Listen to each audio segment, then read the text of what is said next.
Quinn, come on over here. We need you to suit up. All right, we'll break to get his shirt on. We need Daniel Lehman. Come on up.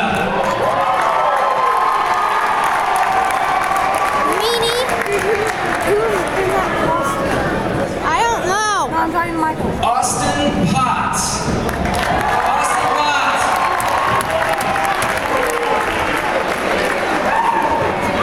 Who's in the costume? And finally, Who's in the Dave Murray. Dave Murray.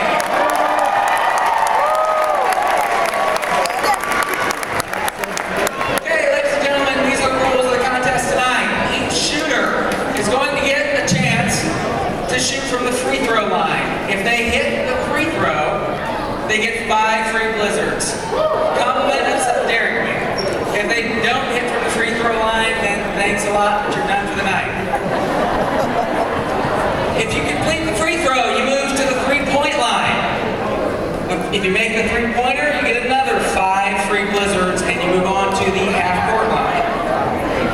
If a shooter, one shooter, would hit from the half-court line tonight, Dairy Queen will give every single person in this gymnasium a blizzard tonight.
Yes.